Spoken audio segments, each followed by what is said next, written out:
Magandang umaga mga igan para sa mga nagbakasyon sa mga probinsya sa norte at ngayon pala bumabalik pabiyahe ng Metro Manila. Kamustahin po natin ang daloy ng trapiko sa North Luzon Expressway at narito unang balita live ni Marisol Abduraman. Marisol!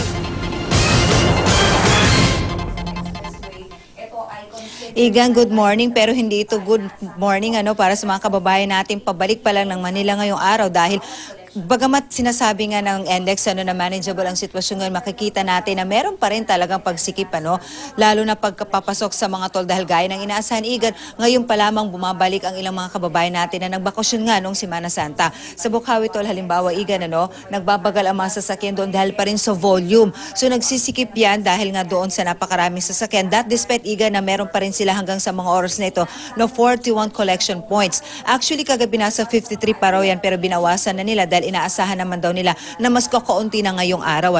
So ang sinasabi nga dito ng NLEX, tuloy-tuloy pa raw nadadami yan dahil bukod doon sa ngayong araw nga, babalik ang karamihan sa ating mga kababayan, particularly yung mga pabalik na ng Metro Manila, sumabay para ito sa ating the usual na Monday rush. Kaya yan ho ang sitwasyon ngayon. At yung nakikita nyo naman dito sa may traffic control center dyan sa monitor nila sa may Balintawak, ayan, mabagal na ho ang daloy ng mga sasakyan kaya binibigyan ng alternatibong ruta ang ating mga kababayan na mapapasok ng Metro Manila, particularly na sa Quezon City. Pwede kayong dumaan dito sa may Mindanao exit kasi di hamak na mas maluwag ang sitwasyon.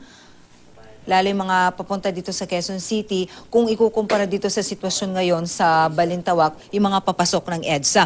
Magtutuloy-tuloy daw ito hanggang ngayong araw. Actually, in fact, inaasahan daw nila na hanggang mamayang hapon, meron pa rin talaga maghahabol na babalik pa lamang daw mamaya. Kaya paulit-ulit ang kanilang paalala na mag-ingat sa mga biyahe kasi bagamat wala naman daw mga major accidents simula kagabi, nagkaroon pa rin ng mga minor accidents dahil sobrang dami ng sasakyan.